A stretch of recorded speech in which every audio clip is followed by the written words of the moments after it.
Power is not in the volume. It's not in the noise. If power was in the noise, then motorbikes would be doing most of the transportation.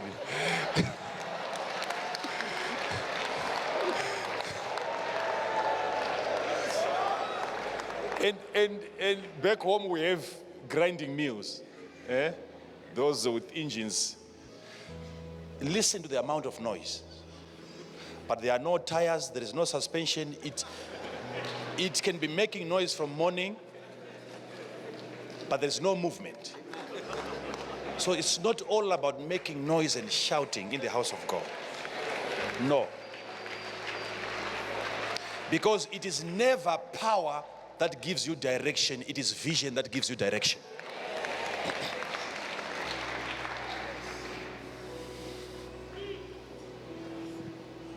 Let's revisit our work. The moment you start slowing down and you're reducing your volume, of course you start losing certain people.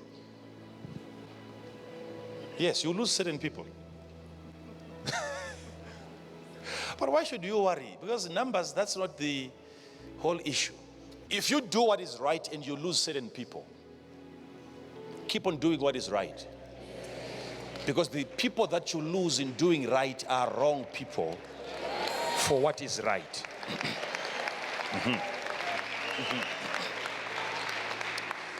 Some of you are working under pressure now because all you think about are numbers. If I don't have members, then I'm not effective in ministry. I need more people. I can tell you that numbers are very important. We need more people. That's very true. But don't be discouraged by the few people that are given to you. No. Listen to me. I'll give you something that you will never forget. If it is all about numbers, I can tell you now, standing here, that the devil in his church, he has more members than God.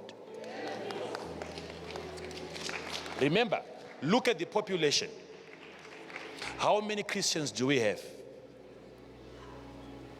We are not yet up to half. And that's God's church. The rest, they belong to another denomination.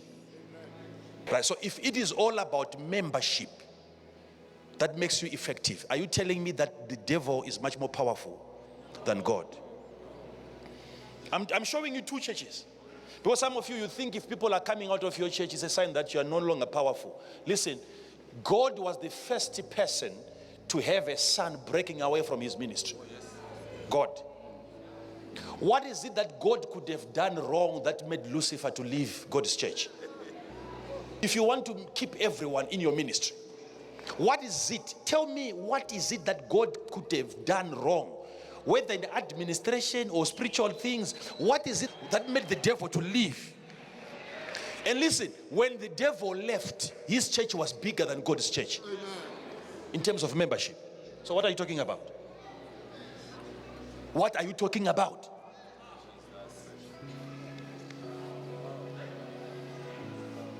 I'm trying to bring back your vision and your focus to the grace that God has given to you.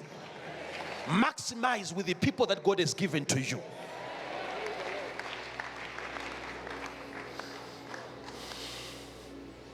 Even with Jesus, he had 12, but one was lost. He said, except this one, the rest I have kept them.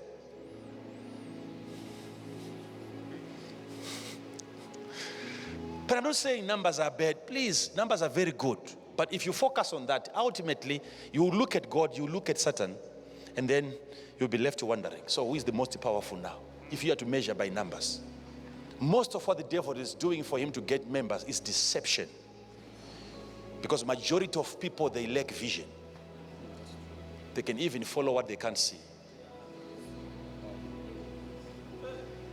What I'm giving you now, if I would say, I don't want to talk to you about this, let me have other people in the next room. I want to pray for all of you.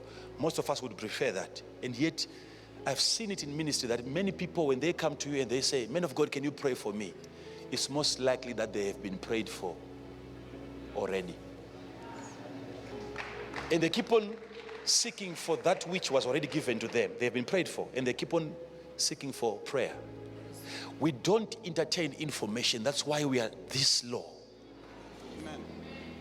Please, Sometimes when I'm preaching, I shout.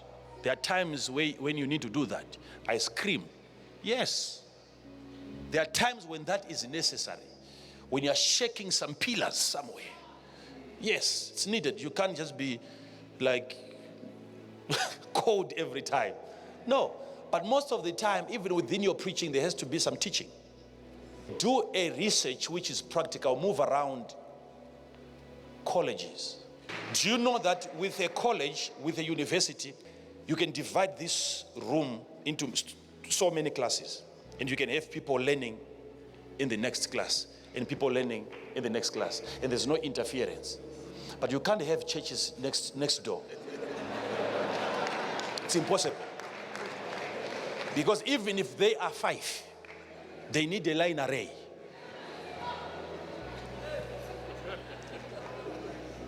Right? And we are making noise. And that's the reason why most of our people can never graduate. Because we are pursuing noise more than information. We are not opening the eyes of our people.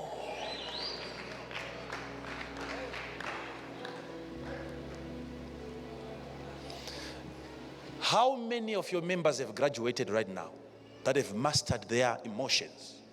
They used to fight in their houses. Now they can no longer fight. How many? There's no time for all that. You see, when information is being given to people, there is a bit of sanity.